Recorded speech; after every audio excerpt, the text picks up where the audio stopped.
Hello, and you're all very welcome along to the latest episode of Champ.ie's Road to Cheltenham Challenge, brought to you in association with Boylesports, Gowran Park Racecourse and Syndicates.Racing. Talking all things Cheltenham, the top performances over the 7 days, and answering your hashtag big questions every Monday. Barry and Rona will once again go head to head by giving one Ante-Post selection each week until the 2024 festival in March. It is Lossiemouth who has the lead at the last. Lossiemouth is over by 2 lengths from centre. Then Gowran with 200 yards to race. It is Lossiemouth at the moment keeping up the gallop, keeping a 2-length advantage over Gowran, who's moved past centre, but neither will move past Lossiemouth, who wins the JCB Triumph Hurdle. Showing over 44 points profit and 132 point stake since 2020, the Champ.ie Road to Cheltenham Challenge show is this season bidding to secure 4 years of Ante-Post profit in a row. The lads look forward to discussing your selection this week, and don't forget it's important to update your full Ante-Post portfolio in the comments to help us keep track. Give this video a like for more Cheltenham content, and be sure to subscribe to the Champ.ie YouTube channel, Ireland's premier racing podcast. Enjoy the show. Boylesports. Don't just bet, choose wisely. So, hello and welcome back to a very quick-fire episode of the Road to Cheltenham Challenge, episode number 18 for the season. Myself and the Doyle and Groome. Tomorrow, don't forget, is our Cheltenham Q&A, so continue to get your questions down below. Make sure if you're not subscribed to the channel already to do so, and of course, give this video a like. It always helps us out. But Ronan Groome, we did say on last night's show, this is going to be quick-fire, with 3 selections left each and a captain to play between now and the end of the series. Episode 18 selection, what have you gone with? I've gone with, not playing the captain by the way, but I've gone with Search for Glory in the Albert Bartlett. I'm taking another bit of a swing here, Basil. This is a big price, but anyone who's been watching or listening to the previews so far, I've kind of mentioned them a few times. Look, I think Albert Bartlett's wide open this year. There's no standout there. I don't think there's a star there. And I think you might have to revert to type here and go for a kind of experienced, kind of battle-hardened type. And that's exactly what he is. He was a novice last year. Obviously, he's a second season novice this year. And he's had 9 runs, so he's loads of experience. But I think importantly, his best runs have been his last 3. He won down in Cork pretty comfortably. He was 4th then to Loughlin in the lines of Limerick Jaguar race. That's often a good guide to this race. That was slowly run, and they all kind of finished in a bit of a heap. I'm not sure it suited him on the day, but he still ran okay. And then again, it definitely didn't suit him in the Michael Purcell there, Clonmel. He was out in front there. It was really not enjoying himself. Had to do all the donkey work himself, but he still put away a good horse, a good progressive horse and Harvard guy, quite comfortably on heavy ground. I like him now as a horse to run really well, and who knows, he might even get his head in front in what looks a pretty wide open Albert Bartlett. So 25-1 is a big swing, but that's my type style. Try to hit one at a big price, and that could sort out my whole portfolio. So Search for Glory, Gordon Elliott in the Albert Bartlett. Yeah, and of course, this episode once again brought to you in association with Syndicates.Racing, Gowran Park Racecourse. Don't forget, of course, Shamrock Chase Day this weekend upcoming. This Saturday we'll be down there, of course, previewing racing, and hopefully get a little bit of insight, maybe perhaps ahead of our final episode of the Road to Cheltenham Challenge on Monday night. Maybe we'll get some nuggets over the weekend with some jockeys and trainers down in Gowran Park. And of course, KCLR are the Carlo Kilkenny radio down in the southeast of Ireland. Boylesports, our betting partner, which you can avail of both myself and Ronan's selection over in the Ante-Post section of the website. Head into the National Hunt section, Ante-Post Horse Racing, and the Champ.ie price boost will be there for you. So if you want to get involved in Ronan's selection or mine, feel free to do so.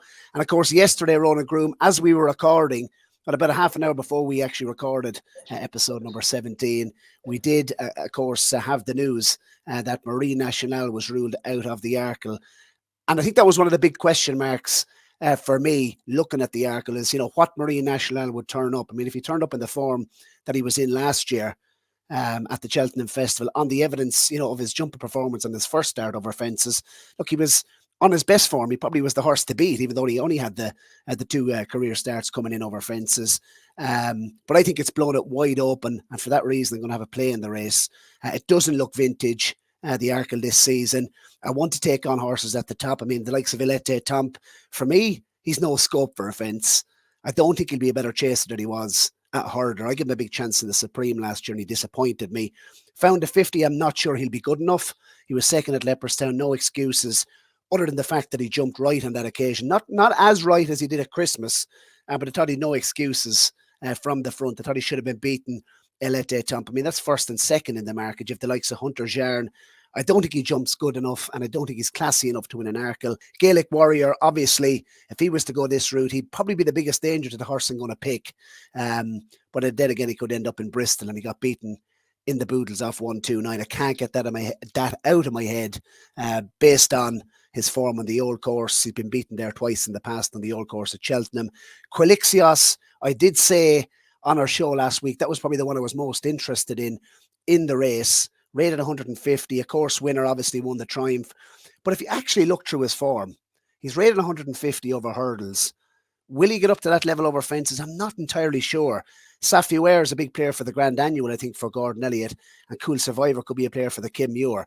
I would just question the level of form of both of those horses. I just don't know his Quilixios. You're going through the whole field here, Basil. Yes, I'm going to come to my selection. JPR1 for the Tizzards. Is a very progressive 7-year-old. The British have won the Arkle, believe it or not, Ronan Groome, 3 times in the last 7 years. So when WillieMullins hasn't won the race, the British have tended to do well. And look, Joe Tizzard, obviously he's made no secret how high a regard he holds the horse. He was on the podcast last year and he did make reference that they were going to mind this 6-year-old with a view to chasing. And I think he's improved so much for a fence. In terms of what you need for an Arkle, I think he's a lovely way of racing. He travels, he's a real galloper, but he's sharp enough for 2 miles. He jumps very, very well and stays, which is what you're going to need. I think, he'd be able to take a lead maybe off the likes of Found a 50. If he had to lead, it wouldn't be an issue. And Joe Tizzard is adamant that this is going to be his best chance of a winner at the Cheltenham Festival for years. And I tend to agree with him. He put up a career best last time. He's steadily progressive. There could be so much more scope for improvement over fences. He's already rated 150 by the British handicapper. I think he's going to be banging there. He was idling out in front at Lingfield. And his record, obviously, at Cheltenham over fences. He's only been there once over fences, but he was going to absolutely bolt up before coming down. The horse who actually went on to win the race, Hamplobleek, won last weekend. That form has actually worked out okay. And he might just be underestimated. I mean, I'm getting him into the team sheet, Ronan Groome. Boylesports haven't gone mad on this, but they've given us 8-1 an enhancement from 7s. And look, he's the big British hope in the race. And in my view, if you're back in Ireland at 8-1 on here, given the fact that really the British probably don't really have another strong contender in the race, I just think 8-1 about JPR1. I think he's going to run a massive race, and I think it's a good price. Thoughts? Yeah, I hadn't really given him much thought now, to be honest with you. I kind of wrote off the British 2 mile on his chase form early in the season. That race at the Henry VIII kind of hasn't really worked out for me. And he was in that race, Ronan, but it came quite quick after, just to mention. The Henry VIII did come quite quick after. Obviously, he unseated at Cheltenham, and it was very, very testing ground. It was heavy ground. So I think this horse would be okay on soft ground, but I don't think he'd want it bottomless. Possibly, yeah.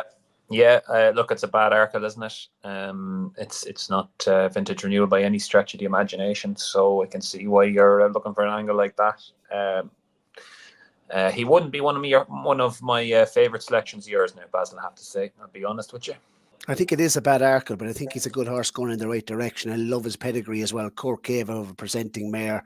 I think, I just think he ticks a lot of boxes for this particular race on a year that I suppose I'm willing to take on. As mentioned, Elete Tom, Found a 50, Hunter's Yarn, Facile Vega, Gaelic Warrior, Quilixios. I mean, I couldn't back any of them confidently.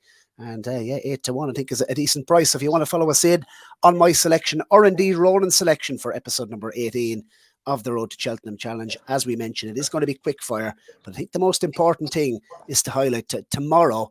We're looking forward to obviously going through the viewers' questions. So if you have any Cheltenham related questions, we want to hear from you. Get it down below in the comments, and we'll be answering as many questions as we can on tomorrow's episode, which will be episode number 19. And the all important thing is to update your portfolio in the comments down below, because we look forward to announcing the winner of the viewer competition, the Road to Cheltenham Challenge viewer competition, on episode 20, which will be on Monday upcoming on Christmas Eve, Ronan Groome, is getting very, very exciting. And yeah, anything else I suppose to mention before we do let you go and come back tomorrow from a Cheltenham perspective? Anything this morning catch your eye, news or otherwise? No, not really. No, it's a bit quieter after yesterday's big news, I suppose, on both the two horses coming out. So it's kind of we're just waiting now for the decks to come in. I suppose it's that type of year. I'm bored to tears with this Ballyburn stuff, I have to say. So hallelujah when Sunday decks come in for the Tuesday and we can get on with the action. But looking forward to tomorrow's podcast. Then if everyone sends in their questions, we could have a good crack at that, and maybe the special markets, we could give a short mention to them as well. I know people like to get involved in jockeys and trainers and all sorts of quirky markets like that during the week, so we might have a little crack at them as well. It's a good place to end it, Ronan Groome. See you tomorrow night.